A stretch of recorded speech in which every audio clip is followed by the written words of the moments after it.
Thank you for joining Sports Development Series. We yours truly, Boma Ekiyor.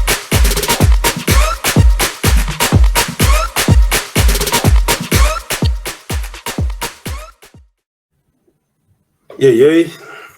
Sportdev. Mike, how far? Adeo. Where did it happen now? My brother, I did, man. I did. So what's good, man? This I was looking at the schedule for these games tomorrow, these EPL games. You know, I see them. I think Liverpool is playing Man City, right? Yep. Yeah, man, that should be a good one. Yeah, I often wonder how they determine the matchups coming off these international breaks. You know, I feel like it's unfair sometimes to schedule these big games, you know, right after an international break. But hey, you play who's on the schedule. Yeah, you pretty much do. Speaking about the international break, it was interesting. This round of AFCON qualifiers. I don't know if you followed it closely and you saw what happened. I think, you know, we were, as usual, we're usually the biggest surprise. We're the biggest surprise in terms of losses, right? Correct me if I'm wrong.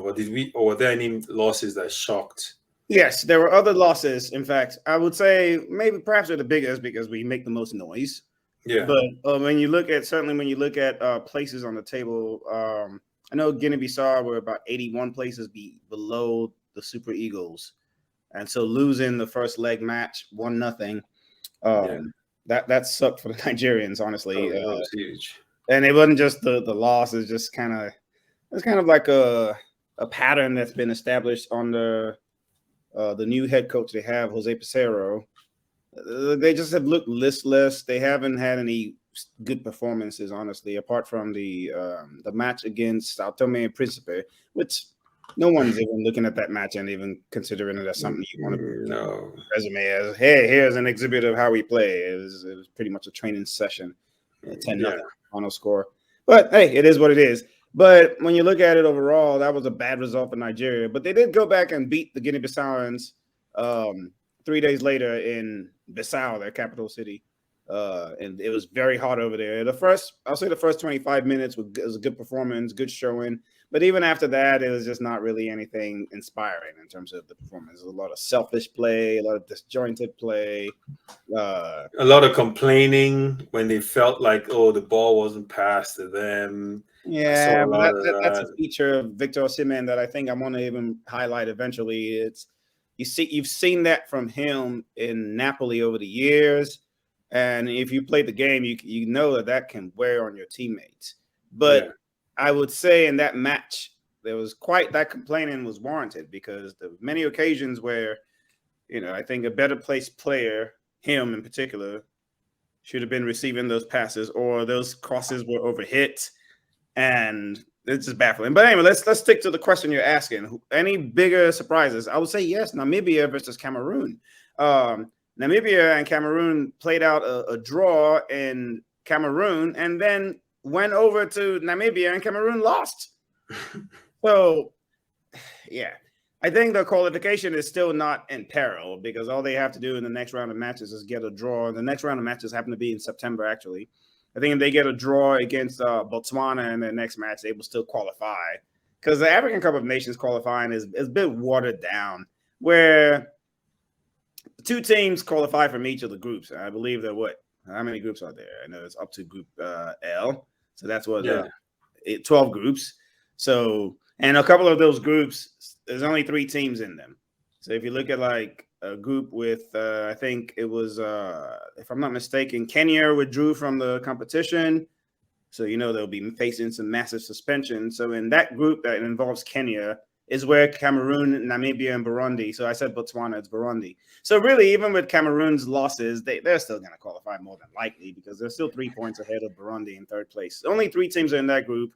And again, the shock result was Namibia beating Cameroon. They actually lead Group C as we speak.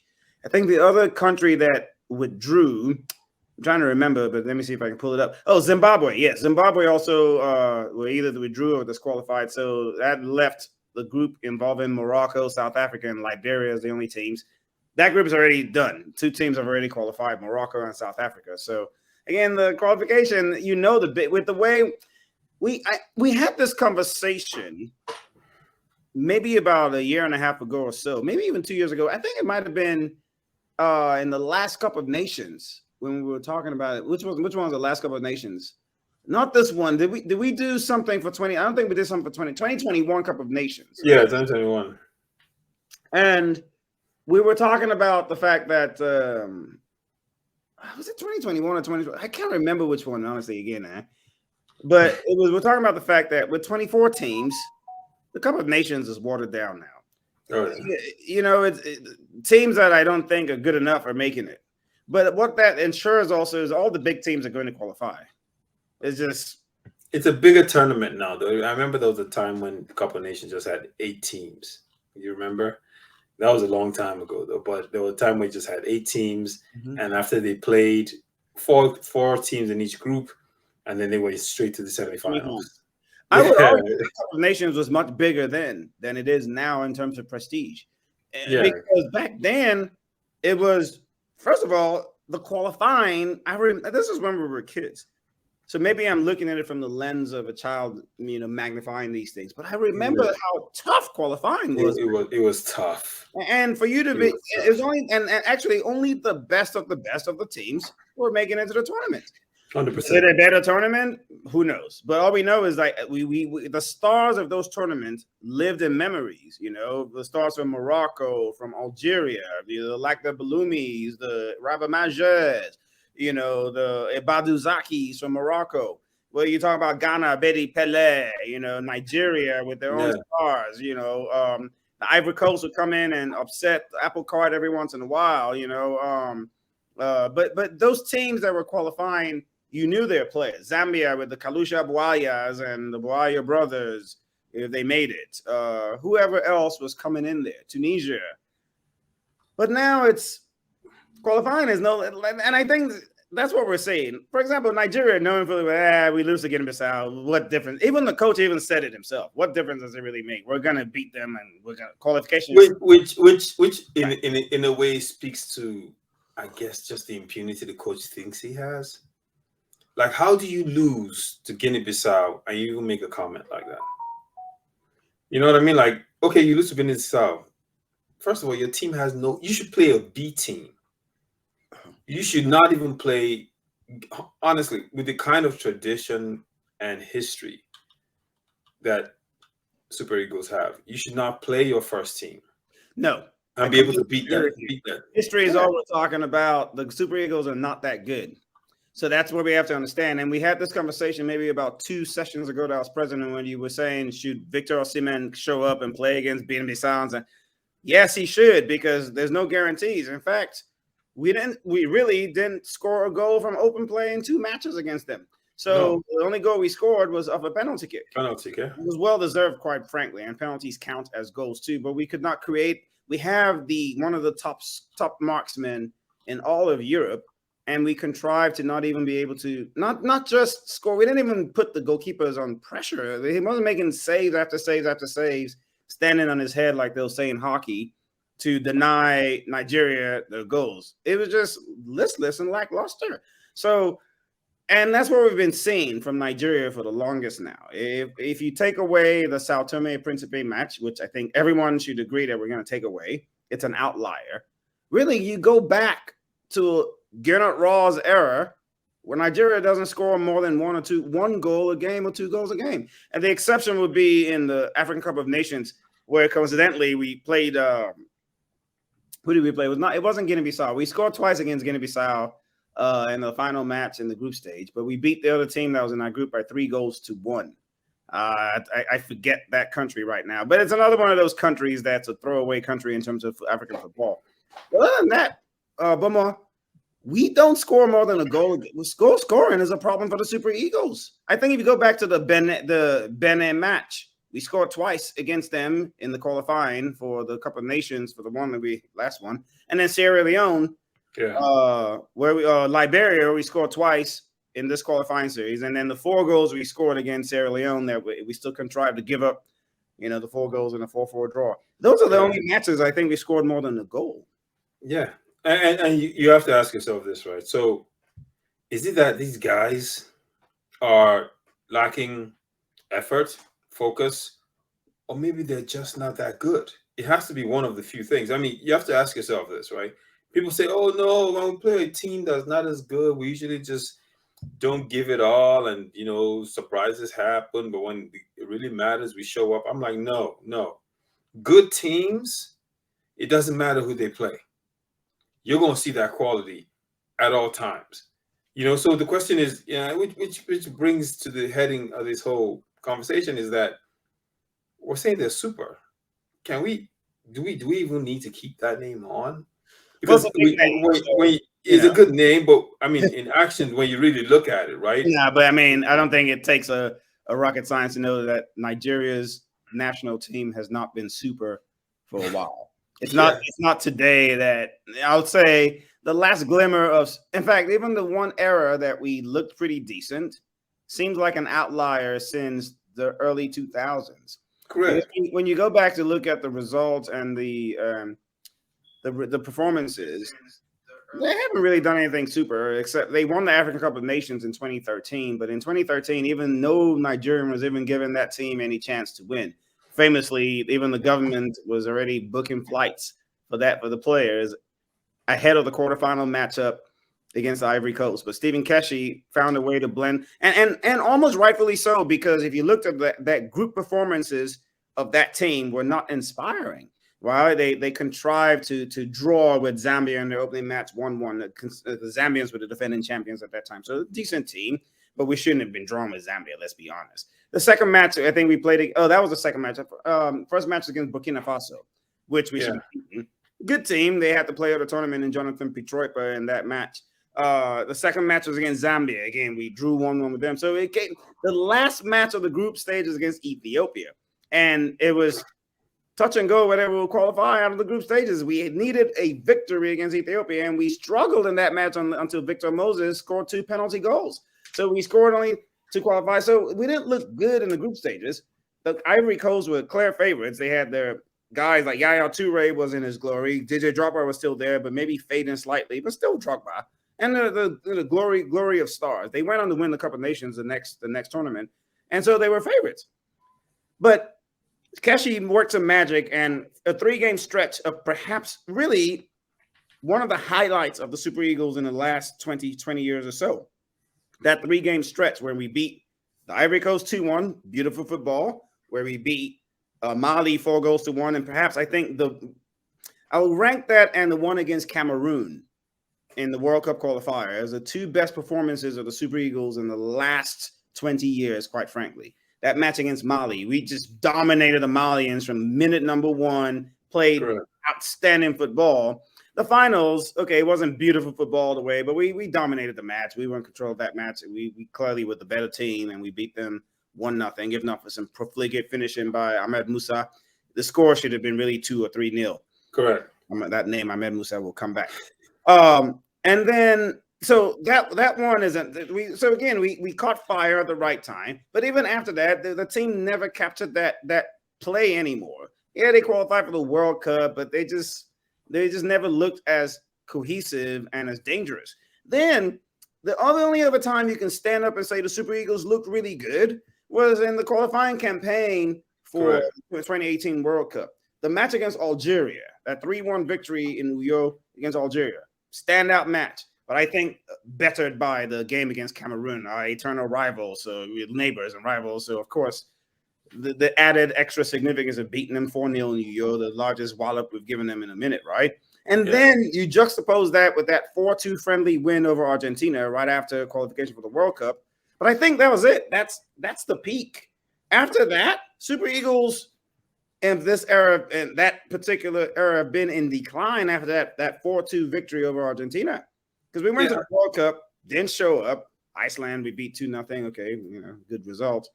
In the Cup of Nations, we're in Nigeria, by just mere showing up. We're in the quarterfinals already anyway.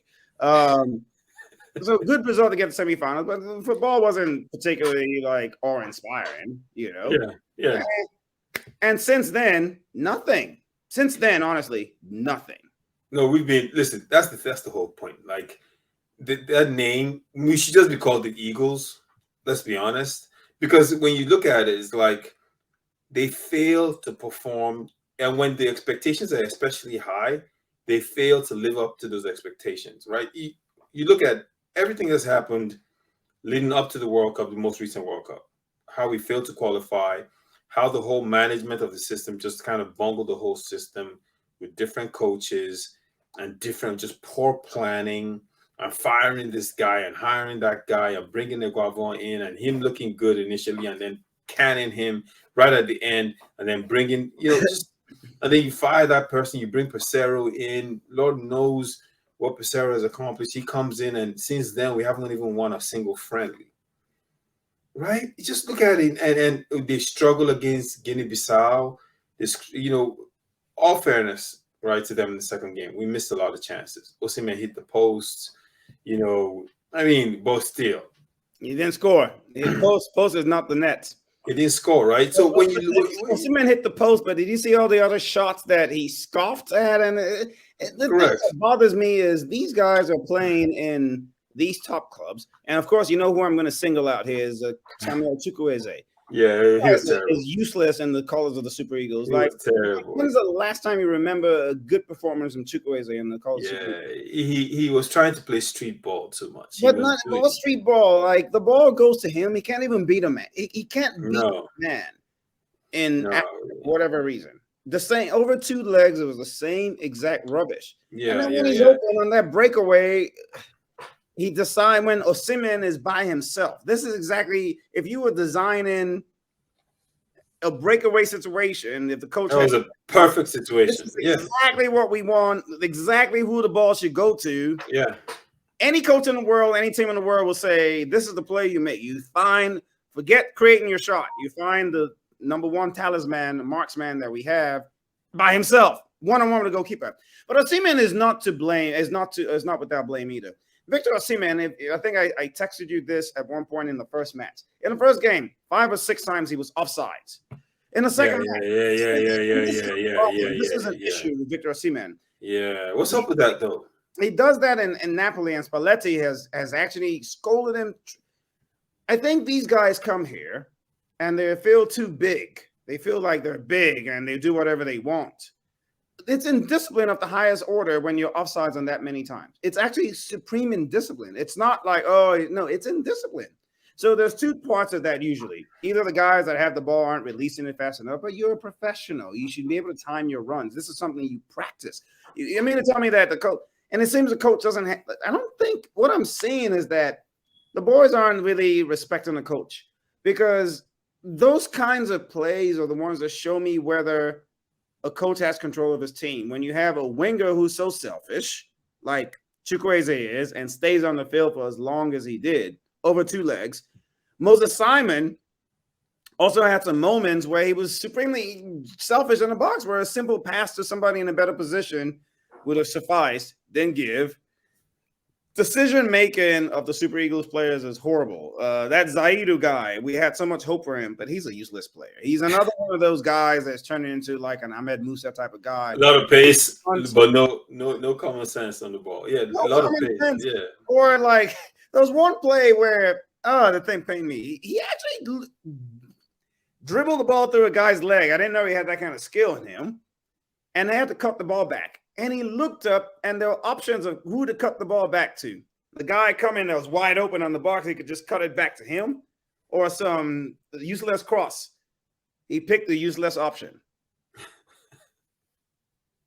And I think that was immediately when I sent that message, like, this Zaidu guy, he's useless. He doesn't defend. Zaidu does not defend at all. In fact, the first goal, we give the center backs, and when Guinea-Bissau scored against Nigeria, that goal they considered, the center backs were to blame. They were found out at the pairing of Calvin Bassi and Kelvin Akpoguma. Yeah, it was a lob over the top, and the guy exposed both of them for lack of pace, lack of awareness. But the truth of the matter is that play was actually analyzed from the genesis of the play. And you can see why they were where they were at, mainly because it starts with not pressing the man on the ball. laziness on the part of Ademola Lookman, who had a horrible game, and he's had 2 horrible home games for Nigeria now. So it's something that has to be said. I think they're playing him in the wrong position when he plays with Nigeria. And also Zaidu, just in no man's land. He's always bombing forward, eschews the responsibility of being a defender. Can't defend, quite frankly, honestly. And can't cross. We'll get to some of these players, Zaidu and especially Ahmed Musa. But the thing is, when you look at it, it's like you said something though. You said Osimhen does it a lot with the offside when he plays for Nigeria, and it's a mentality thing. It's in discipline, right? That's what you just said, and yes. That's important. That's important because you have to ask yourself these, fluctuating performances across the board. And just sometimes lackluster effort you see might be a function of just something as simple as indiscipline and coming back feeling like, hey, I'm a superstar. They're going to invite me anyway. So I'm just going to come back. I'm not going to give 100%. Or if I do, I'm not going to give the same quality of football I do with my club. And next game, they're still going to invite me. Who else are they going to play? Right. So maybe it's just something as simple as Nigeria having options for the kinds, and I know it's tough. But no, it's not tough. The truth is we actually have options. They don't call them. We have options. They don't call them up. Like it's a travesty that Victor Boniface was not a part of this group. Victor Boniface that plays for Union Gilois, the leading scorer in Europa Conference League. Guy that AC Milan and teams in Italy are fighting over to see if they can sign him. And then you have Gift Orban as well. Okay, I can understand Gift Orban a little bit. That one I would give them a little leeway just because he burst onto the scene right before. So okay, let's wait and see. But when you're inviting Ahmed Musa, that says it all right there. Look, the point though, right? I sit up here and I talk. I've been talking about Musa for how God knows how long, right? But now it's beyond. It's not a vendetta against him. The guy's not playing. He doesn't play in his club. Hardly ever plays. He doesn't offer anything. And we have players in those positions that we need. Imagine in the game against Guinea-Bissau in Abuja, we bring him in when we need to go. That's who we're bringing off the bench. We're bringing in a -1. Yeah, he's gonna run around and give some, but he's not in football shape, man. He's not at that level of shape. Another thing, the other guys we're inviting, guys that aren't playing in their clubs. Yeah, that's sad. And the other thing that's really annoying is we have a 23-man squad and we invite 4 midfielders, of which only one of them is active. Wow. In Alex Iwobi. That's the only guy that he's leaving every invitation with his head held high. Yes. He should be the Super Eagles captain. He's the one that puts in a shift. He controls. He may not have the best game every game, but I know one thing's for sure. Alex Iwobi has given 100% of what he has. 100%, yeah. That's one thing I know for sure. His commitment is there. Even when it comes to who shows up first to camp, he's usually one of the first in camp. You understand? We have Al-Hassan Yusuf playing. We have who is this other guy? I had his name in my head. We have 2 other midfielders that we know we can bring in, and yet we invite Frank Onyeka, who's played a total of about 11 minutes for Brentford this whole year. He hasn't played. I've watched a lot of Brentford games, and there were a lot of games where he's been injured. Not like okay, great, but he just hasn't played. He's not match fit, and he looked like it in the first half against Guinea-Bissau. Looked like a guy that's just just not fit. Even in the second game, there was one time he lost the ball. That's what I'm talking about. In the second, and he had to be saved. I think Osimhen ended up picking up a yellow card to foul. Not Osimhen, the central defender, Kenneth Amaro, he had a big decent game, but he's not even playing that much for his second division club. Yeah. So it's like, are you kidding me? We invited under 20 players. We didn't pick the best under 20 players from that under 20 squad. Rather, we invited guys that some people say are not even 10th best on the under 20 team. Right. The goalkeeper, okay, whatever. The goalkeeper is a throwaway position. The third goalkeeper is just exposure. Okay, I'm all for that. I have no problem with that. But the right back was a position. The backup right back is a position we need to cover for because Olaina was suspended for this round of games. I actually didn't even know that because the NFF doesn't relieve information. So why is OI and I not invited? Nobody knew until after the match. We heard that he was suspended because he picked up yellow cards. We invited Boma, the young kid from Yum Yum FC. Not even in the national in the. So you telling me there's no right backs in the professional Premier League of Nigerian professional football? That's my point, dude. It's like they don't try to create these options. Like if you look at the top coaches out there, the one thing they'll do, especially if they have a lot of talented players around and they have options for talent, they'll create a situation where they know, okay, listen, I have my guys, but I also have guys that I know I could pick on to come into play. And then the guys that do show up for them, they set a standard for performance. Because at this point, because the coaches don't spend that much time with the players on the national team, there has to be a standard for performance. And you see it with the good teams. You see it. The top teams around the world, you see that standard for performance. And that's why, you look at us and it's like, Let's talk about the good teams. Now I'm just going to run down the groups. Having said all that, we're leading our group, but that's nothing to write on. Our group contains Guinea-Bissau, Sierra Leone, and Sao Tome and Principe. Look, we should give them the first half, give them goal, and we should still be top in the group. That's my point, though. Plenty United should. I don't give them any credit for that. The fact that they dropped points means that they're not good enough. Now, you look at the other big team. Okay, so Burkina Faso is leading the next group. We're actually in Group A, so Burkina Faso is up. 3 wins, 1 draw. Okay, Cape Verde is the second team. Those are the teams you would expect to go from containing Eswatini and Togo. Togo is disappointing. In Cameroon's group, we already talked about it. Namibia is in first place, and Cameroon is in second place. Then in the next group, Egypt, Guinea, Malawi, and Ethiopia. So Egypt and Guinea. Egypt lost a match to Ethiopia in the very first match of the qualifiers. That was a shock defeat for them, but they've recovered and won 3 straight. Ghana is actually struggling a bit. No, I wouldn't say struggling, but they haven't lost, but they drew with Angola in one of their matches, and then they beat them the next time, I think. Or did they draw twice? But they're in first place. Central African Republic is second, Angola. So those 3 teams are fighting for the spot. And Madagascar, despite their one nice little run, seems like they come back to reality. They're in last place in that group. Now, Algeria. They've qualified already. They're already qualified, and they haven't even lost any matches. They haven't dropped points. So they've qualified with ease. Mali and Congo and Gambia and South Sudan are in a group.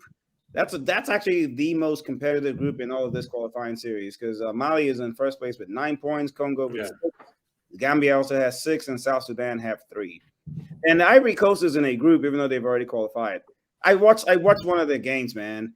For me, it's not even about the players. Just looking at the field, the Ivorians' field just made me weep. So we'll come back to that one. They're leading that group. So Zambia is in second place, and they're going to qualify. So basically, the form teams are qualifying like you would expect. The one group where things are a little bit weird is in the group with Gabon, Sudan, Mauritania, and Congo DR. Congo DR is in last place in that group. So Gabon is in first place on 7 points, Sudan on 6, Mauritania on 5. So basically, it's all up for grab. Even Congo is still they're 4 points. So first through last are within 3 points. So that's good to see. Tunisia, 10 points. Equatorial Guinea is behind them with 9. Those 2 teams are going to qualify. And Morocco, they're playing in South Africa's group. Of course, they only have 3 teams, but Senegal, defending champions. They dropped 0 points dropped. 4 for 4. Mozambique is in Rwanda. So, again, the other part of it is just AFCON qualification is really, these are warm-up matches. That's what they're glorified friendly matches for the top teams. That's just the truth of the matter. Glorified, they're just slightly above friendly matches because they're mere formalities. The top teams are going to qualify. But the top teams do it in style. Senegal, stylishly. Morocco, stylishly. Algeria, stylishly. It takes the pressure off. So now Senegal, I don't know how many more games they have, but guess what? They've qualified. You think they're going to play Mane in some pointless games? They'll play him because they need continuity now. But see, so I think they're not under pressure to do it, right? Right, but I think they don't have to win games. Is blending. see, international football is about blending. You don't have enough time. So as much blending as you can get without pressure, that's great. So now they can work on tactics. They can work on things. We don't have we're not afforded that opportunity to work on things because now we have to go win. You know, that winning is number one. So if it means we're pumping long balls into Paul, no, you know what I'm saying? When you get yourself into a tough position. Oh, not true. They're not even playing for Southampton. We invited him to, and then the coach brings him in with us and pairs him with Osimhen for a whole half. Two guys that are similar in terms of profile, and that's my point though. Like Pizarro, honestly, I'm gonna say this, bro. I said this to you when it happened. I'll say this again. They need, and I don't even know if they can afford to let that guy go. They can't. But they can't. But that guy is a nightmare, man. I swear to you. I promise you. These guys are fat cats. He comes in. He has an array of talent. Let's not kid ourselves. But he can't motivate them to perform at a certain level and get them to be what they are. That's all you need at this stage. You don't need to be, because how much time you're not spending time with them. You spend zero time with them. Yeah. So but you have to be able to get the best out of him. He's not the guy. Two things are becoming very clear about the Pizarro era. Yeah. It was unfortunate for him that he came in on the back of us not making the World Cup. So that immediately we're in a low ebb of our cycle, that's for sure. But the other part is that he doesn't know our players. He doesn't know our players. He doesn't know our players, he doesn't understand their blending and who complements who. And I'll point out a few of those things. The first one is playing Ademola Lookman on the left side. In as much as if you look, just look at Ademola Lookman. That's not where he excels. He excels as a support striker. He's actually a good right winger, right? That's one. Two, and I think in the first match, again, look, a coach makes a decision, but I think Moses Simon should have started that match. In as much as we don't, Moses Simon, I don't understand how he can't cross the ball for the love of God when he plays for the Super Eagles. When he's playing for Nons, he delivers. Everything is perfect, yeah. But again, it might just be that everything is perfect. The fields are perfect. I just don't. Moses Simon is a completely different player when he plays with the Super Eagles than compared to the one that runs out in the canary yellow of Nons. The only times that I've seen Moses Simon look anything close to that type of player is in the AFCON in the group stage in 2020, in the 2021 AFCON, which happened in 2022, I suppose, and early on in the World Cup qualification series for the 2018 World Cup. Outside of that, Moses Simon has been just relatively terrible for the Super Eagles. Maybe in the AFCON in 2021 and 2019. Yeah. He was actually playing more as a defensive winger. And that's where he's saying Raw loved him because of his commitment. So you always put him. But I think he understands African football a little better than Ademola Lookman. And playing Lookman on that position on the left was not really taking advantage of somebody who is good. But the other thing too is Lookman has been out of form since the end of January, basically. Right. So he's brought that bad form into the Super Eagles. That's one. Two. Sticking to this 4-4-2 formation. Okay, you want to stick to 4-4-2 formation, but you can't play inverted wingers if you play 4-4-2 formation. You got to play wingers that are strong on the wing. So that means Chukwueze, if you want to show him to the left, that's where he needs to be, and bring Ademola Lookman on the right, or play 4-3-3.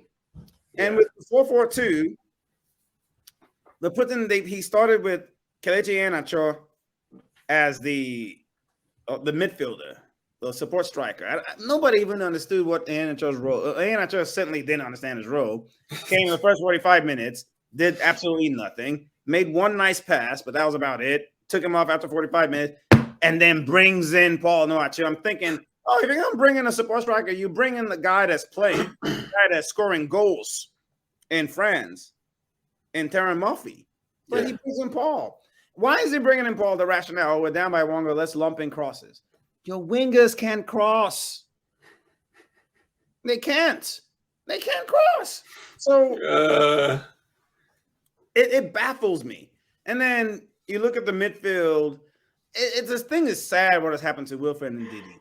The precipitous fall that guy has had. Yeah, after his injury, he just hasn't been the same. Even in his club games, when you watch him, he's not the same player. Ndidi doesn't start anymore. Ndidi now comes off the bench. Yeah. He starts once every 3 or 4 games. He'll start. Just maybe they want to rotate the squad or whatnot. You could tell it's a mentality thing.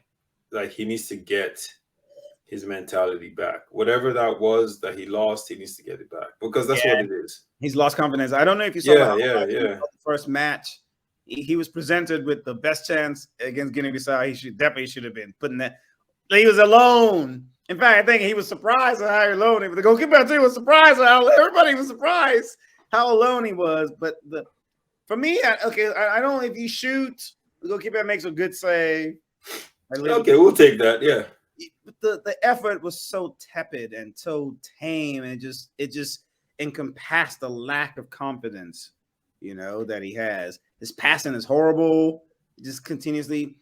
And Ndidi has gotten worse, not better, unfortunately. And I don't know what's going to happen with him. I agree.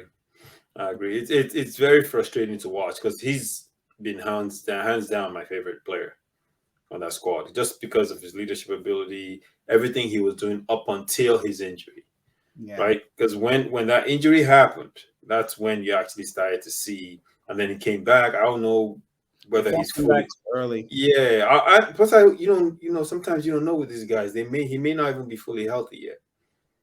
That's another thing. Maybe that's why they try to bring him off the bench because he's like still injured slightly. But he wants to play through it because he understands how it's affecting his stock and all these things, man. Right. So you will never know, man. But he's definitely not the same guy. Ajala, on the other hand, Moses Simon, he just he's a hell of a player, man. I tell you. But if he could just improve that one little place of crossing the ball, but a lot of times he takes corner kicks, right? But you notice the corner kick routines we've been taking. We don't just pump him into the box anymore. Now the new routine is to take a short and then with the intent to cross it, it never comes off. It hardly ever comes off. Maybe once or twice we'll actually pull off a situation where we have a guy that has a chance to head the ball. So I think we had one chance in both games where it was a header. I think Omero had one and Jai had another one. It never gets to us.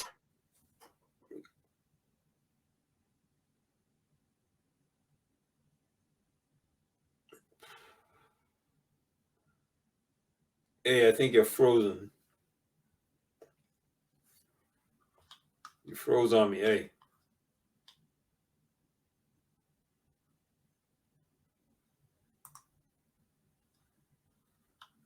Mike.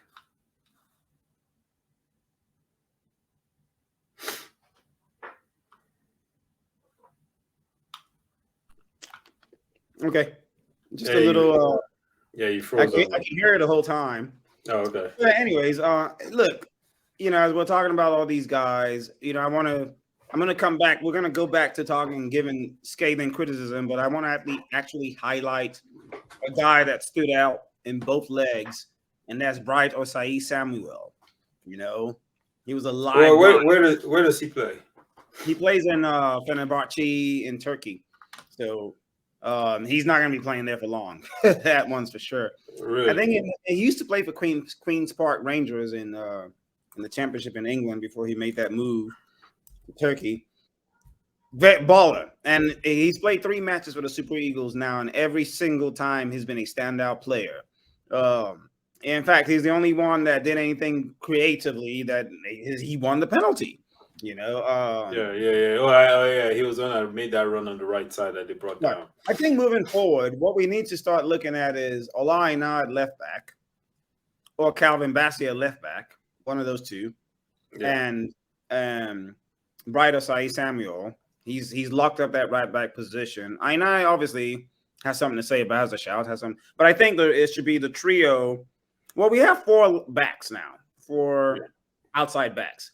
And to me, Zaidu should be the last one on the totem pole because he doesn't defend. And quite frankly, when he's not on his game offensively, then he offers nothing to the team. Aina can play both sides, so he's a versatile player. So that's something you always want. Calvin Bassey also is lacking in confidence. You could tell he's just not the same guy that was in that finals between Eintracht Frankfurt and Rangers last year in the Europa League finals, where he was just massive. And everyone was thinking, oh, this guy, he lacks pace, which is I was kind of surprised by that a little bit. He doesn't have that natural pace. So he can get beat a bit, which makes him kind of an oddity because that means he's not really an ideal left back, because he's not that fast. But you would think that should be able to have him be a center back. But again, maybe, it takes time for young center backs to actually kind of develop. But in Ajax, the problem right now is they keep moving him back and forth. And they're playing him in different systems. The back three, where he's the one covering on the left side of the back three, which means he has a lot of room to try to cover, which opens up space. And he's often blamed a lot for a lot of the goals that Ajax concedes. So he's having a rough go of it, but hopefully it works out. But yeah, center backs, a little bit weak. Akpoguma, I thought he was going to be better, but I see that he doesn't have pace either. Semi Ajayi, he's okay. Plays in the championship. Played one season in the Premier League. And speaking about that, our defense, man, like, is it that we don't have prospects out there to bring in, or these are just the absolute best we could find? Because we don't have a lot of options. Kenneth Omero is still playing on Nigeria's defense. And think about that for a second. None of our defenders, none of our center backs, apart from Kelvin Akpoguma. Well, I guess you can say Calvin Bassey too, but I really can. Well, I guess you could say he's a center back. A lot of them playing in the second tier. Yeah. Omero, if you want to count Balogun, even what's his name, William Truce Ekong. Well, he's now playing in Italy, but before then he was playing for Watford in the second tier. So our defenders in the second tier. I think the issue here is double-fold. Number one, in Nigeria now, nobody wants to play defense. And you're picking teams, everyone's trying to play up top, so we don't develop defenders naturally. I don't think defending is not a natural thing that Nigerians want to develop. And then and something about the body type of Nigerian players since the late 2000s or mid to late 2000s, our profile of body type is more skinny instead of do you remember look at Uche Okechukwu? Solid. Stephen Keshi. You see that build of, before you think about running around this player, you think twice. Because it's I'm coming up against these guys. Even our backs, even Benny Roja, that body type. Look at JJ Okocha. Just look at his legs. Our players are not built I don't know, maybe it's because of today's game, the way it is now is more about athleticism and running. So our guys, but look at Kalidou Koulibaly. Once you place Kalidou Koulibaly there, that's where he's posted. You can come run. He's not moving from that spot. But that's my point, though. It's that position, right? It's a combination of strength. The skill has to be okay. It doesn't have to be the best, but you have to have the smarts to know what's going on when you're back there. You see what I'm saying? When you're playing with three other guys back there, you have to know exactly what's going on. You have to know exactly what's going on with offsides, how to set them up. You have to know how to read plays. You just can't be back there. We haven't produced anybody for almost 20 years that can do any of those. Think about it. The best we've produced out from inside Nigeria in the last 20, maybe say 15 years, I want to even say, is Joseph Yobo and Kenneth Omero. Yeah. That's the truth of the matter. Yeah. All our other center backs have come from overseas. Balogun, William Truce Ekong. And they both were not that good. No, they weren't. Everybody loved Balogun and they hype him up, but Balogun was never really that good. He was all right, but he was slow, lack of pace, prone to make errors on the ball, just like Truce Ekong is a disaster of a defender, quite frankly. Yeah, it's a disaster of a defender. Never got better. That's what it is. Yeah. But those are the best we had. And when you look at it, we don't produce anybody. And you look at I guess the under 20 team had a couple of guys that looked like they might be kind of decent, but you never know. Problem is, inside of Nigeria, we talked about this already. We're not developing fundamental players, and by the time they go to Europe, they're already too old. They're stuck in their bad habits ways. The thing that really Kenneth Romero is a perfect example. Oh, it used to kill me. The guy just lacked awareness of where he was at in the field. He was around him, was behind him. He used to make just calamitous errors. And one thing used to really annoy me about like Nigerian defending is the ball will come in the box and the guy will like try to be acrobatic and clear the ball acrobatically by diving in there, whereas a simple just hit the ball to the sideline. It's just anywhere but left face type clearances. Yeah, you remember in the 2018 World Cup, the goal that Messi scored. Mm-hmm. I knew you were gonna say that Messi. That's all that's in my head. But when you were Omero, Messi does that to a lot of defenders. So I'm not gonna blame Omero. But that play, every time I hear Omero's name, that play just keeps. But that goal is similar to the goal that Guinea-Bissau scored, where a guy from the half of the field, right? They play either a defensive midfielder or a central defender looks up, has time to like kick the ball over. We do a lot of fundamental. That should have never happened. Exactly. Given the experience those guys have, that's the last play. Switching off. Yeah, they went to sleep. They went to discipline. Sleep. I mean, both goals we gave up were switch off goals. Discipline. And you get 90 minutes plus. You have to be on. The great teams are switched on all the time. In Abuja, by the way, that was at home. They beat us at home. That's saying something. Goal we gave up against Central African Republic when we lost. Over the top. Defenders collided with each other because I don't know what. Truce Ekong and Balogun. Oh, that was calamitous. They collide with each other in Central, and that pretty much the end of Gannett Raw at that point. Yeah, and bro, that's the reason why, I'm frustrated. And I'm saying maybe should we drop the Super, because when they were called Green Eagles, I remember because I was a kid. If you're coming to play us at the National Stadium in Surulere, Lagos, you better bring. Not just your A game, your juju, whatever it is you want to bring to come win that game, because I can guarantee you were in for a hell of a war. Like, those guys didn't lie down. They were called Green Eagles. They played with pride. They competed. They gave everything they had, and that tradition that they had led up to what we saw in '94. The tradition that had been built, even though they didn't qualify for the World Cup. Right, and you have to remember too, Africa had 2 spots, right? But that tradition that they had built up a strong foundation for the respect that this team had. So when the likes of the '94 came in, they had watched those guys. They had watched the Henry Wosus, the Humphrey Adepos. They had watched those guys over the years, and they were like, okay, this is how we need to compete. So they came in. Some of those guys, Rashidi Akini used to play with them.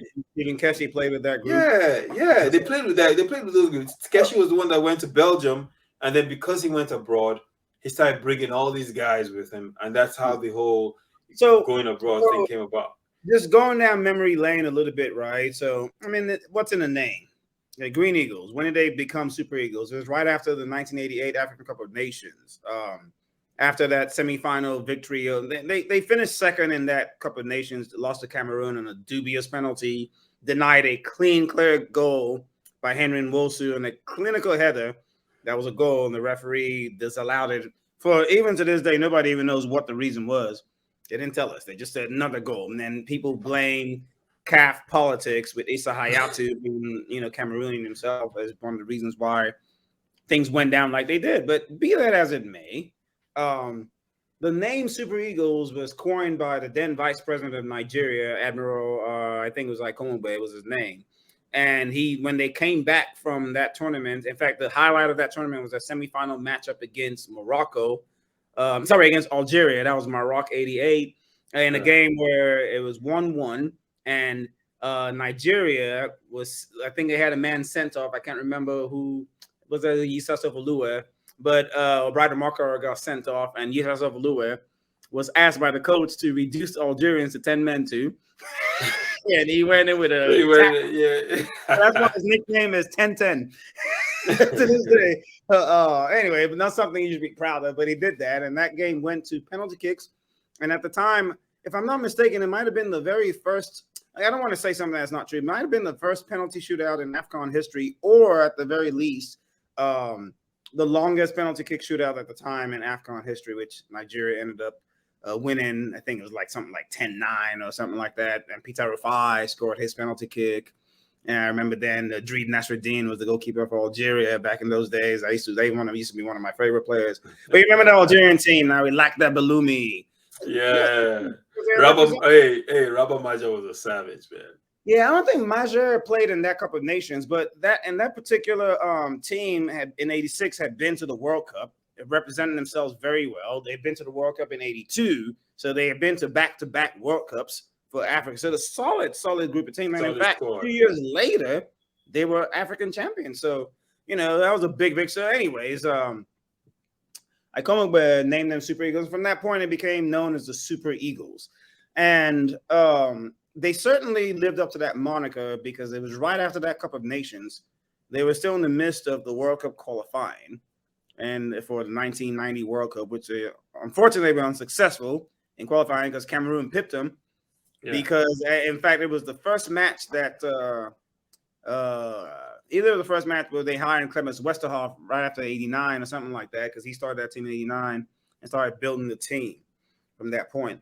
But that's a different era, It's a nickname. It's a nickname. You're right about one thing, commitment. The commitment was there. But you see, the nickname came from, like you said, commitment and a tradition. Like look at the names you just mentioned: Brighton Mokaro, Isasu Folue. Those guys played in Nigeria. Bright or Mokaro, I think he played for Insurance Benin or New Nigerian Bank. One of the two. I can't remember. It was one of those two teams. Yeah, because New Nigerian Bank used to be the team in our household. That was the team. Yeah, NMB. That was our team. So, I'm a Rangers man. True and true. Yeah. So it was that I know my son. Rangers Bees or Kaduna too. Yeah. But, so my uncles were Sharks of Port Harcourt fans. And when Sharks were Sharks. Finidi played for Sharks of Port Harcourt. Yeah, John Finidi now. You know what I mean? So you see what I'm saying? Like Calabar Rovers. Yeah, Messi played for Calabar Rovers. He got signed in Belgium by a top team from Calabar Rovers. Finidi got signed to Ajax from Sharks of Port Harcourt. Look, there's something to be said. The reason why we are like this is because of the abysmal failure of our entire club scene to put out players the caliber that you would want to watch and you would go for. Not just the club scene, Boma, which I definitely agree with you 100%. But the other part of it too is look at our youth teams. So when you look at those teams that we talked about back then, the 88 iterations for a Cup of Nations, even the 84 iteration, because we missed 86, which is the only Cup of Nations we had missed for that period from 76 all the way down until we didn't go because of Sani Abacha in 96 and 98. And qualification-wise, the first one we missed was 2012. Yeah. Right? Now, all those teams, all those players on those Super Eagles teams or Green Eagles teams, at some point, at least 30 to 40, maybe if not even 50% of them were represented either the under 20 teams, mainly under 20 teams at some point, whether they played for sure or were part of the squad. So there's continuity in those teams. And again, something to be said when the guys are all playing in the local domestic scene, as opposed to now scouring for guys from all over the world. One thing you can say about Super Eagles, they don't look like a team when they play. But now you look at our youth teams. Our youth teams are useless. On the 20 team, kudos to them qualifying for the World Cup, which, by the way, was supposed to be in Indonesia. But the Indonesians got stripped of hosting rights for the World Cup I think it was yesterday or 2 days ago, because using entry for Israel to come into the country. So FIFA said, all right, to heck with that. So word is Qatar is probably going to pivot and host. No way, bro. Yeah. I was looking at that World Cup like, damn, it would be nice to go to Indonesia. Of course, it's one of those countries you want to visit, right? Yeah. So So you're joking. So they stripped it. They Israel wouldn't let. has lost the right to host it. So now they're going to announce who's going to probably Qatar, which makes sense because they're already got stadiums ready to go. Now, that under 20 team, useless, abysmal, just nothing but pure brute strength and physicality. Football sends -1. The forwards all playing for each other. Like, you'll see a guy in the middle of the park will receive the ball. You'll see an overlapping runner on the right by himself. You look at him, you see the white in his eyes, you see his jersey. Release the ball to him, IB. No, let me take it inside and try to beat 2 or 3, 4 players, and I will lose it after. I might beat 1. Shoot, I might even beat 2. But ultimately, I'm running into the third guy and I'm losing the ball. Now my fullback's out of position. Yeah, but let me ask you a question. Do you think these guys are playing for Nigeria or for themselves? Let's be honest about that. Even if you're playing for yourself, that's still not the football play to make. Let's play for yourself. I get it. Let's like, or when they're one-on-one on goal and the way they shoot. Like, so I see what you're saying. The fundamentals are just poor. Just missing, just no football brain whatsoever. Then the other part of it too is like you look at the coach selection that in that particular under 20. Yeah. I don't want to cast any aspersions, but we saw the guys that were starting. I'm gonna leave it at that. And then after we finally had lost in the semifinals, which is very predictable that we're going to lose in the semifinals to teams that are more organized and come to play. Into the third place match. Now, where you now rotate the squad. We bring in a guy named Jude Samuel. And I'm like, you mean to tell me this guy was on the bench? You had him on the bench and you didn't play him all tournament. Came in and just ran the Tunisian defense ragged. That's in one match. I know who the best player on that team is. Scored 2 goals. Probably should have scored. Like, I wasn't even paying attention. I was watching the match, the working. I was like, this guy. Hold up. You always get all these matches. Where were you watching it? I have this app called Fubo TV. Fubo TV has beIN. Okay, I have Fubo TV. beIN Sports has the rights to all AFCON and their qualifications. So now when it comes to qualifying matches, it's not guaranteed that Nigeria will be on, but it's guaranteed that if the 2 matches are being played in that window, Nigeria will be on. One of them will be a Nigeria match. Yeah, but I didn't know that they had the U20s as well. Yeah, they have the under 20s, so they probably will have the under 17s. They have the women's competition. So actually, speaking of which, I might go to Australia for that. I'm looking for a tournament to go, so maybe I'll be able to for the women. Yeah, for the women's World Cup. But let me continue. You're going to Australia for the women. World Cup. Yeah, support us, Falcons, rather. No, I know, man. Falcons. I know. Now, the next one is so on the 17 has Nduka Agbade. Everyone is saying that looks like they're competent. They won their. I've heard a lot of good things about that team. So we'll see what they do because the AFCON is coming up. But let me just finish what I'm trying to say here. Yeah. Under 23, we had a doubleheader against Guinea for qualification for AFCON. Under 23 AFCON, which is the ticket to the Olympics. Right? Yeah. That whole thing was just mired in controversy. So to start with, they camped maybe like 30 days before camp. Comes out that, half the team is over age. They have to send the players back. So now it comes time to invite players. Last minute, they're like, we're inviting 16 foreign base under 23 players. So now because we didn't invite Gift Orban to the Super Eagles, the coach sends an invitation to Gift Orban, which his club declines. Because as in the true spirit of Nigerian way, we send the invitation late. So the club is like, no, we're not going to honor that, that invitation, that call up. We don't care. We're not sending them. So we lost that chance. Now, first leg was in, actually they played around the Super Eagles. So they played in Abuja too. The first leg was on Wednesday. Last when Nigeria played on Friday in Abuja. Who they play? Guinea, 0-0. We should have lost that match from all accounts and purposes. Of course, they talk tough. We're still in it. We'll go and give our best effort. But everybody will tell you the game was disjointed. There was no cohesion, nothing whatsoever. They go to Guinea on Tuesday. get smacked 2-0. So they're out. Guess what the coach was? You know who it is now. Who? Salisu Yusuf. Salisu Yusuf that failed to qualify the Chan Eagles for the Here's the one thing that's consistent about Salisu Yusuf. He's constantly rewarded for failure. And corruption, by the way. And corruption. Consistently. Like the guy does all the wrong things and they keep him there or promote him. So, of course, Nigerians are irate. Look, qualification is nobody's birthright. So I don't say that we should always qualify. And just because of qualify, that means the world comes to an end. But this will be the second straight Olympics that will not be in, considering the country. And we got knocked out by Guinea. Okay, no wala. Guinea, okay, well deserved. They played better than us over 2 legs. By no means am I going to even cast any aspersions to them. However, there is talk that the Guineans fielded a player that is ineligible, and Nigerians are pointing that out. It seems like the NFF hasn't even picked up on that and lodged a complaint yet. But that's an aside. Here's the part that's so annoying. Of course, Nigerians will come out with their swords unsheathed. Nigerians are angry right now for many reasons going on inside that country, of which politics is part of it. Yeah, I know. I've heard. So they're calling for Salisu Yusuf. And so the question was put forth before one of the board members of the NFF.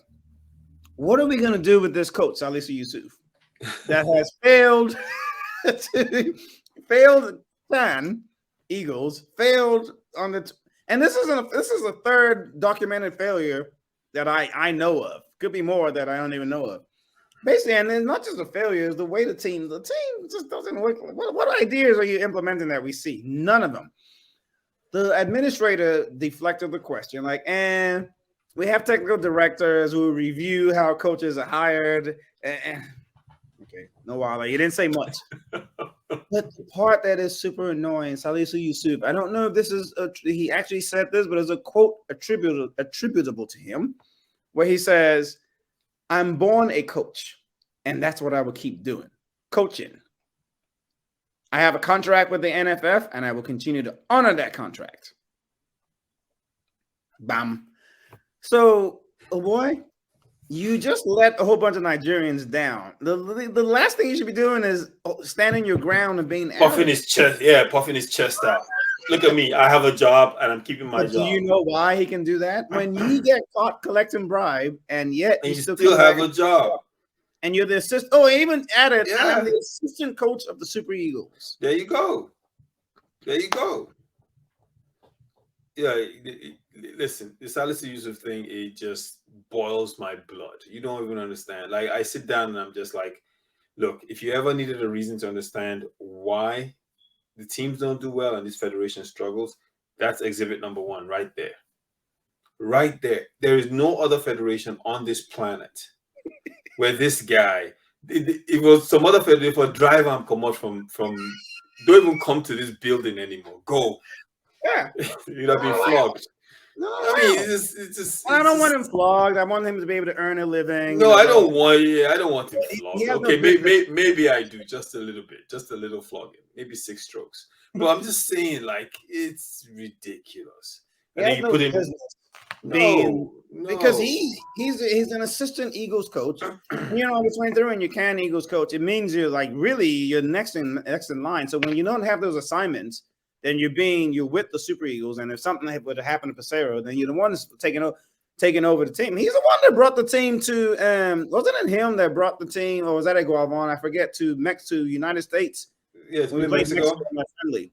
It was surprising if it was him. Yeah. Look, they have friends in executive positions, and he feels like, look, he's secure. He's not going anywhere. Plus, there's also the tokenism you have to think about in Nigeria. It's not tokenism, Mo. No, let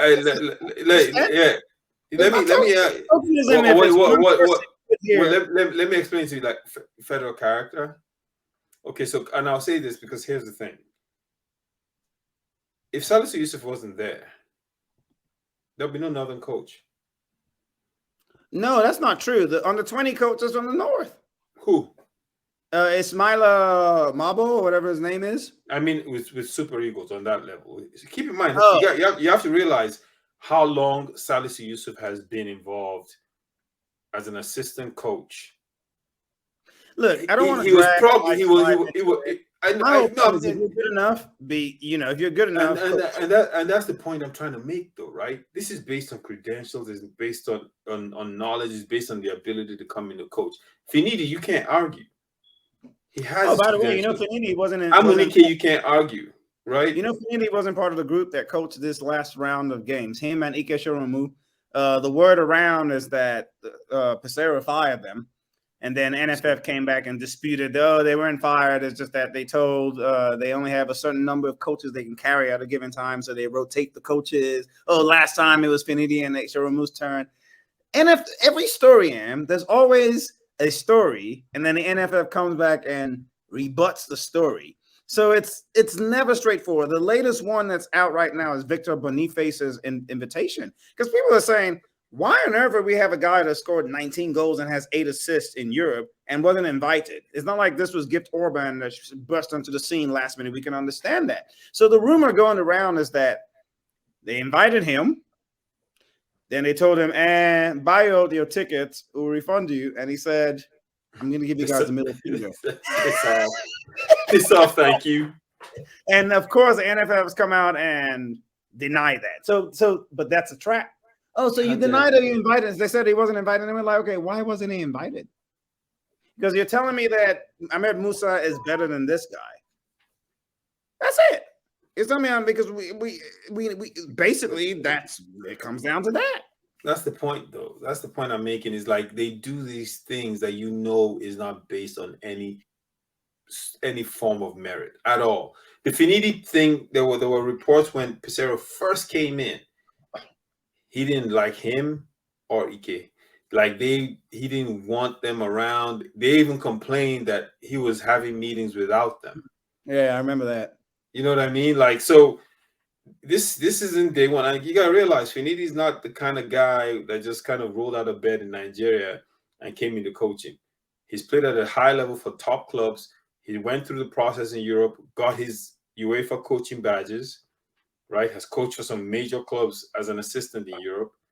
He has a credible CV. So he sees, So maybe Pizarro came in and is like, hey, look, this guy's not gonna put up with this guy knows his stuff, and that's the difference. And the frustrating thing for someone like Finidi is this is happening in his country for a team he played for years, and he's watching this Portuguese guy, no offense to Portuguese people, but he's watching this Portuguese guy come into Nigeria, get paid more money than they would have paid him. And this guy is calling the shots. And he probably knows this guy doesn't know what the hell he's doing, right? But the NFF is calling the shots. So it's frustrating. He has to watch this whole thing go down. And not just him. People like him, Siasia, Amunike, all these guys that have their badges, that have paid their dues, that understand coaching, the Olises, they know what time it is, man. They know that, hey, listen, this guy's just here. Amunike has openly come out and clamored for the job. He said, put my name in that. I want the Super Eagles job. So that tells you something right there, because you didn't hear that when Gernot Rohr was coach. And as much as I wasn't a big fan of Rohr, I would say one thing: Rohr had brought professionalism to the Super Eagles. Maybe not towards the end, he started losing. I think towards the end, the Nigerian factor won over because he was there too long. At some point, that Nigerian factor, it doesn't matter where you are, it'll grind you at some point. It's a tough job. It's a tough job. That's a tough job because everyone. In the Guinea-Bissau match, we're saying that one of the toughest jobs in the world football is Nigerian. Yes, it's a national team coach. Yeah, but because everyone in Nigeria thinks they're a coach. Everyone thinks it's really the NFF, man. The NFF, it's consistent. No matter what regime, it's the same BS, incompetence, cronyism, corruption, and just Hey, put this one on my boy. You may put down for the team.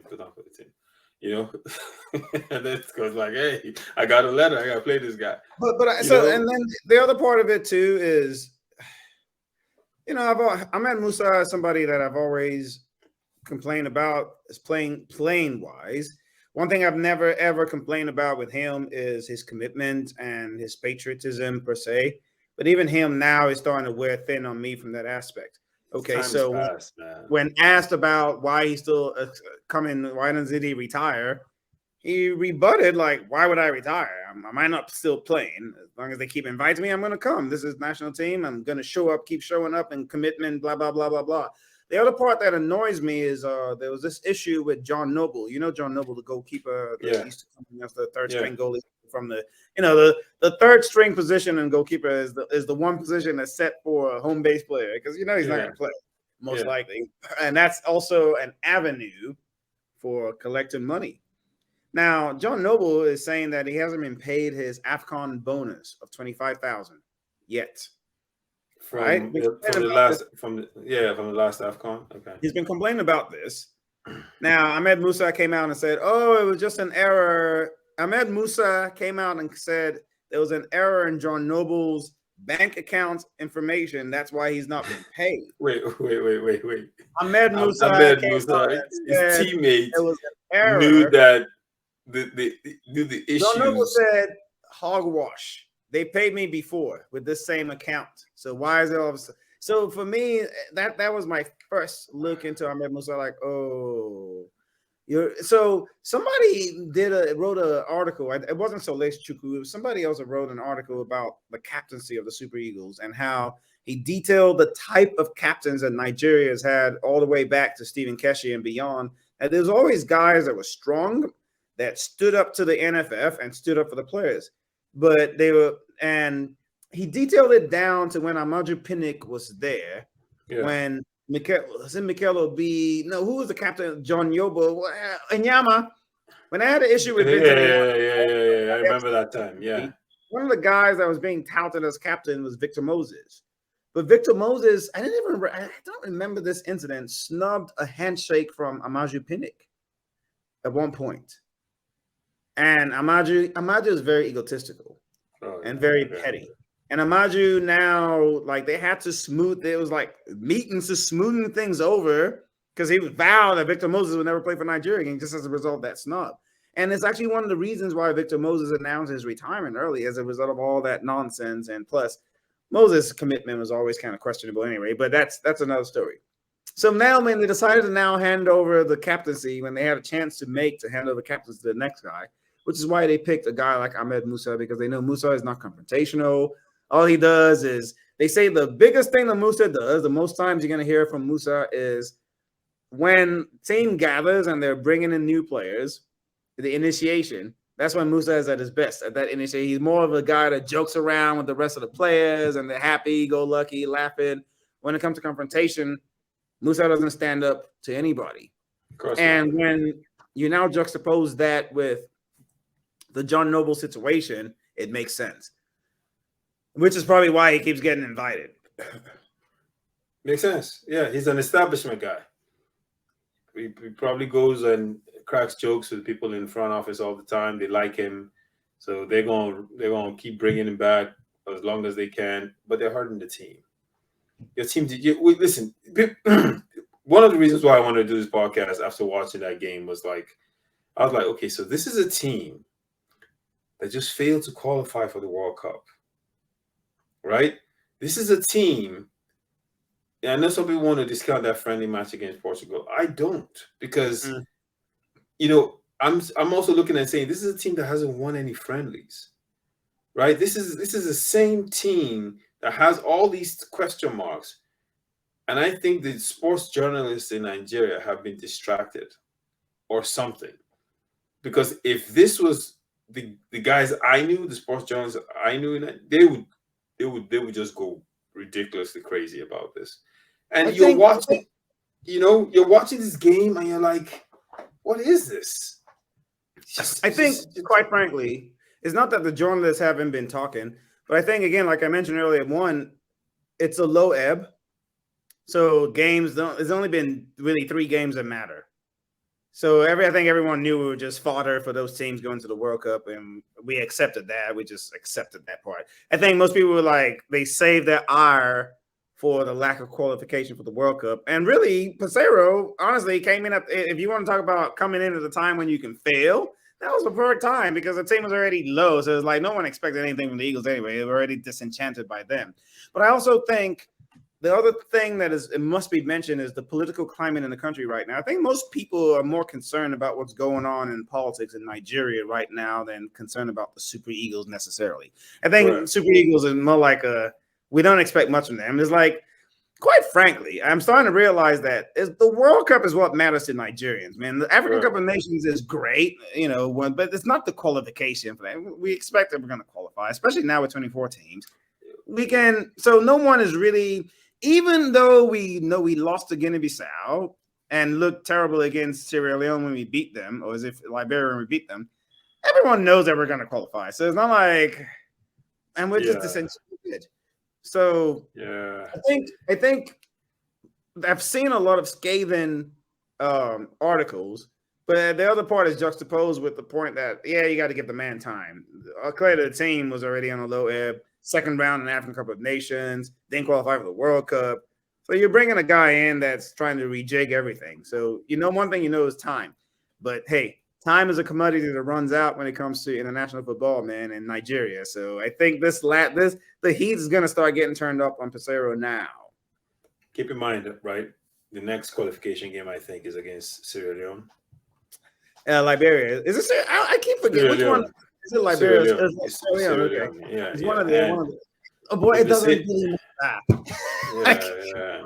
I think all we need is a draw next between Sao Tome. It's like we'll huff and puff against Sierra Leone. We'll probably not get the result that we like. We'll probably either draw or it'll be a disappointing 1-0 victory, or somehow Sierra Leone will manage to score because we've only had 2 clean sheets in Becerra's era. 2.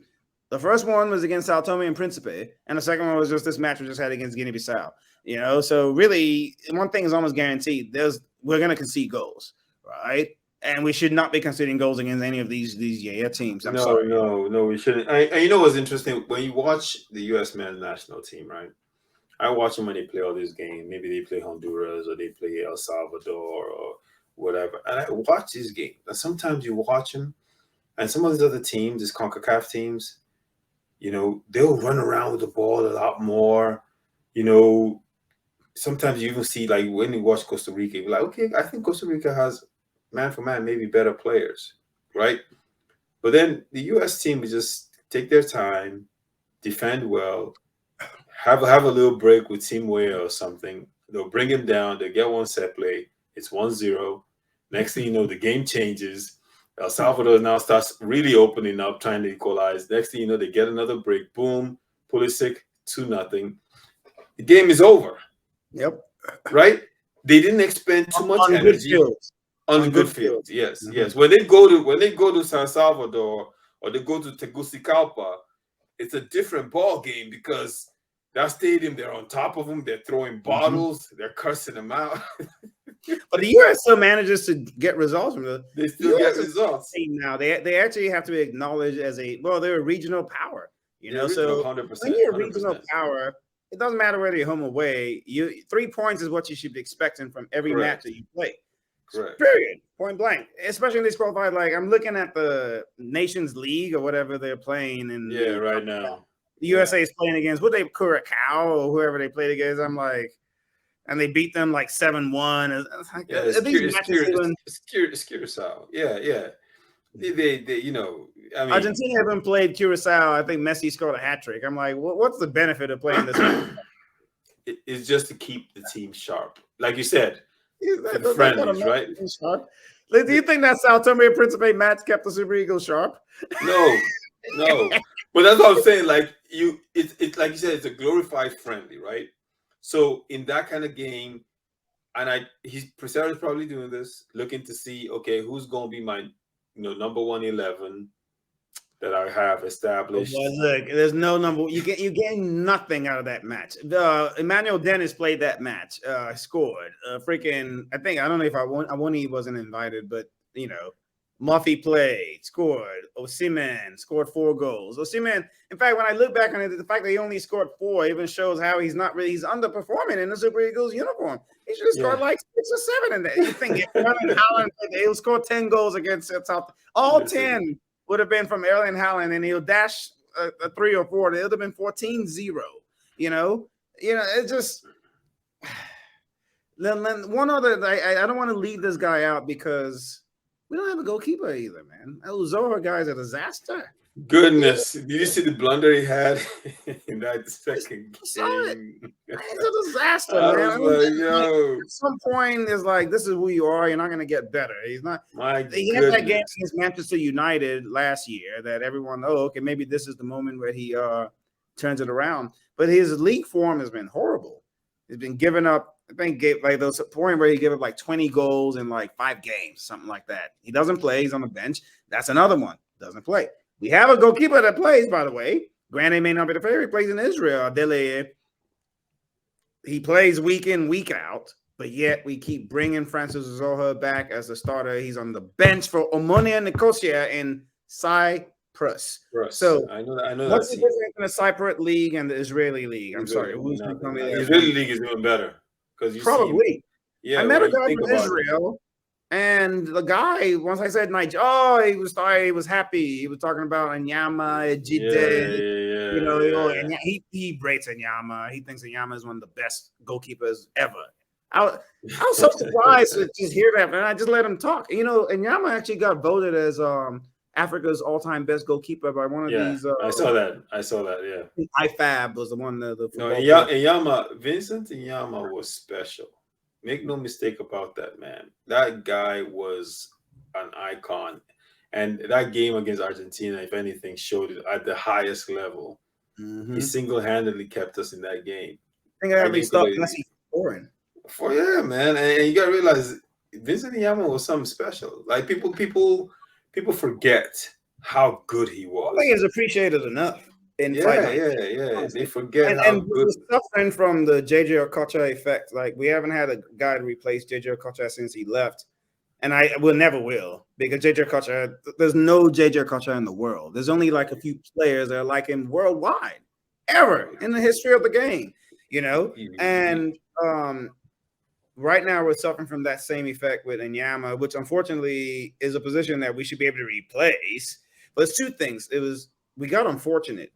Enyama left, and then Carl Ikeme got that cancer because he stepped in, and he was. I remember that. Yeah. Do you know how he's doing now? He recovered, and I think they even gave him a job. He's a goalkeeper coach somewhere. He obviously is professional. He was 32 by the time he joined us, but that's not a big deal because goalkeepers can play well into their late. What happened to Maduka? Okoye doesn't play for ball. He's not playing. His confidence is shot ever since the Cup of Nations when he gave up that goal against Tunisia, that long-range shot, and Nigerians abused him. He's talking about he doesn't want to play for Nigeria anymore. He'll take a break. So, whatever. He's not good enough right now. He's not playing. So I don't think we're missing him. He certainly looked like he was something that could be developed because he was a young kid, but he made a blunder when he left a team. I met some guys from Feyenoord, right, when he was playing at. And they were like, why did he leave us? Like, he could be playing. They loved him. They said he was a good goalkeeper. He could have been playing and getting better. When you're that age, you need to be playing. That's one thing about certain positions. Defenders, goalkeepers have to be playing. It's the money in the game, man. Someone came and told him, hey, I could get you this deal. There's going to be money involved, and he took it. That's all that is. Yeah, Nigerian players, and usually the ones that are born in Nigeria, make these terrible decisions in club destinations. Kelechi Iheanacho, somebody comes to mind. But I was very surprised that somebody of his ilk, with the kind of advisors he has, would have done what he did to go. You were going from a team. Same with some will say Taiwo Awoniyi or even Paul Onuachu. But Onuachu, I understand. He was going to England from Belgium, and he maxed out his time in Belgium. But anyway, you're going from a club that was possibly going to be in Europe. And was it not Feyenoord? Who was he playing for? It was a team in Feyenoord in the same city, the other team. Anyway, the Dutch league, where you were going to be guaranteed. You were the starter. You saved them from relegation, so you're kind of a hero. But he said, "Let me go to a Premier League team that's fighting relegation, that has a established number one." And that's the thing. People wanted to go to. I 100% get why you want to go to the Premier League. I'm not knocking it, but I think you also need to take a look at things. If it's a Premier League team that's a lower level team, and you could play for a higher level team in another country, or you end up playing for a higher level team in another country that goes to Champions League. Why would you go to the lower level EPL team? And you see this a lot of times where guys are like, "Oh, I'll just go to the EPL team." Okay, I get why you want to play in England, which, by the way, depending on which European country you're in, taxes in England are savage. Mm-hmm. But I get why you want to play there. But be picky about the teams you join. Sometimes I understand if you're playing for a crappy team somewhere and you're an international and they just want to bring you in, by all means go. But if you have the opportunity to grow in Italy or Holland, why are you going to run to England to go play for a team? I want to come to mind the thing with Tyler. I mean, hindsight's 2020. The Norwich, yeah. Nottingham. Nottingham Forest. Yeah. I mean, like they're hanging in there. They're in the fight. I mean, there's about 6-7 teams. There's actually 9 teams in the relegation battle in England, and they're one of them. But at least they're not in the zone, and they climbed out of it.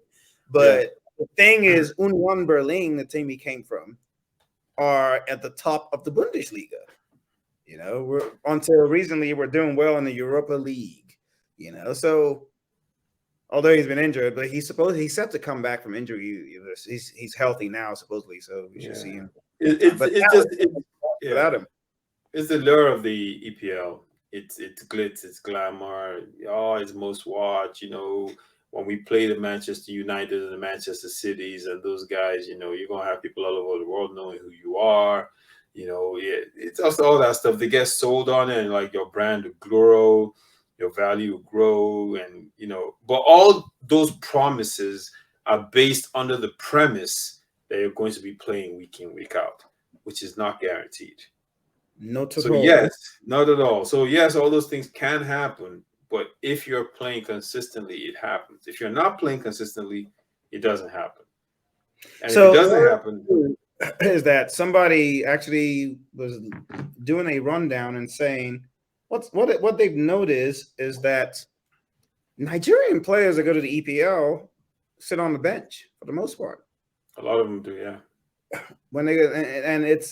Which means it's better for you to actually go play football somewhere else. But when they come to England, they sit on and they're saying a lot of these other leagues. In fact, they're saying usually when a Nigerian player is playing these other leagues, they get playing time. They look pretty good. They get better. Super Eagles get better for it. But when we now have majority of our squad in England, they turn our players into robots. They don't allow them to express themselves.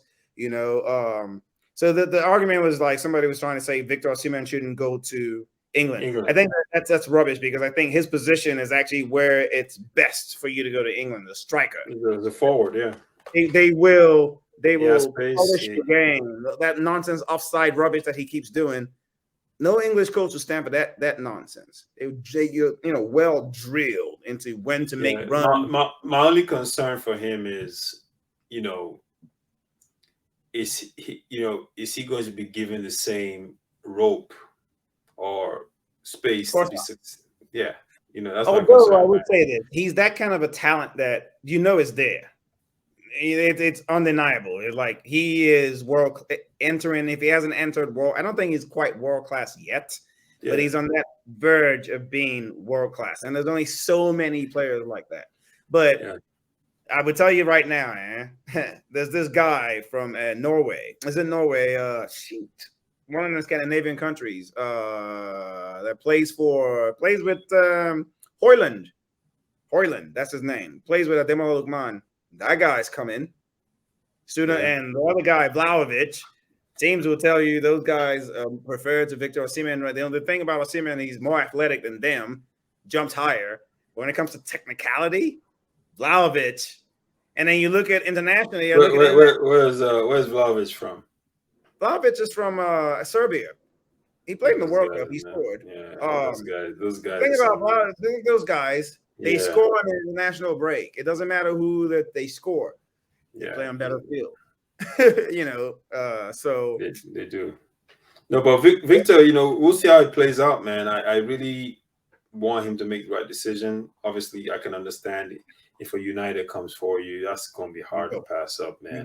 You go. You and you get a chance to compete at the highest level, with just getting the starting job alone is going to require a lot of effort, right? And I think that's what he needs. Like, you need that challenge. And for him, at the very highest level. The English Premier League is the highest level. 100%. So, I mean, his talent dictates that's where he needs to be, without a doubt. Yeah. Although there is talk that PSG is making a big push, but don't go to PSG. You don't challenge yourself for PSG. I don't think so. It's not a challenge. It's a one-horse league. And PSG, they're too unpredictable. Their approach is scattergun.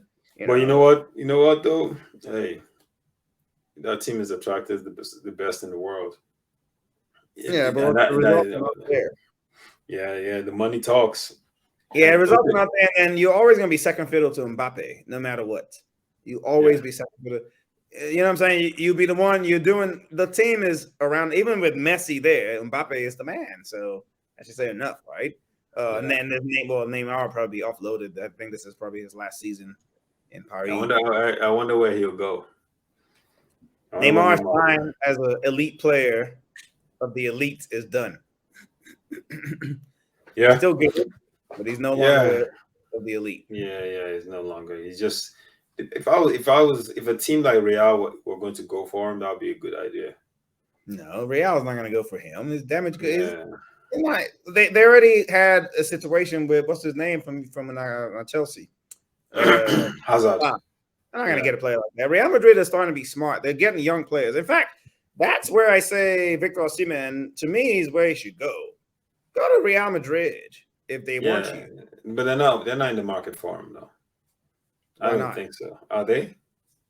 They need a center forward. They need one, but are they? We don't know who's bidding. I think that's look. Victor Osimhen has entered the conversation of the only thing why I would say they may not really want to go for him because they're eyeing Haaland. Haaland is going to be in Real Madrid. That one is almost like a foregone conclusion. He's actually a profile Madrid player. And here's the thing. Here's the thing about the Galacticos. They like to sell that jersey in Asia. And they know that Haaland jersey in places like Asia is going to be a killer. It's just anyway. What's that? I'll take Haaland over Osimhen for Real Madrid. You got guys like Vinicius feeding you balls and Camavinga picking you in. Well, I know, of course, by the time Haaland gets there, Modric is not going to be there anymore. The new guys, you have guys who do all the running for you. All you could be doing is just tapping balls in, and they actually play ball on like you can't swing him on Osimhen will be perfect for Real Madrid, but I think Osimhen is more involved in the build-up. So that maybe a team like Madrid would be like, oh, just stay in the box, stay there. Like that's what they want this. And Benzema comes in and works, but really Benzema is special, right? Benzema is special. They have everybody else doing all the platform work. Haaland will be scoring tap-ins in Madrid. Haaland would be. Listen, if I'm his agent, I'm brokering that deal tomorrow. Like I'm finding a way to make that deal happen. First of all, the money involved in it to get him, and then when he gets there, you and I know he's just going to light Europe on fire. It'll be ridiculous. Yeah, so there's only so many teams that really. I mean, first of all, look at the price tag that De Laurentiis is putting on Osimhen. Is every time you hear the money go up. At first it was 100 million, now it's 120, now it's 150. So it's posturing, obviously, but it's not going to take anything less than 120. So who's going to put 120? Man United, Chelsea, maybe Arsenal, and then the Real Madrid, PSG. And really, that's it. Maybe Bayern, but Bayern I haven't heard much that they want to get him. So, and he's worth every penny, and I don't blame Napoli. This kind of guy, you cash out, man. He signed for 2025, so yeah, man. Not move him at all. They're not obligated to do that. Yeah, my man. Ngwanu. Like it's a pleasure. Say one them. You have to say it right. Ngwanu. No, that's it. We're ready. Man. Time. Oh, always a pleasure, man. We gotta do something again in a week. Get you back on, talk about some other stuff. There's some topics I've outlined, but I'll let you know for sure, man. But yeah, no, definitely. Always a pleasure. Listen, I have to come to San Jose, bro. Well, you've been saying it for years. I'll believe it when I see it. I keep bullshitting, man. I need to come there, man. They have like really good Mexican food, right? Not even going to answer you on that one. If that's your reason for coming, then okay, whatever. No. I got to go out there, though. I got to go out there. We'll make it happen, bro. We'll make it happen. Everything is here. All the best. All right, bro. Well, take care, man. Have a good one. Take care. You too.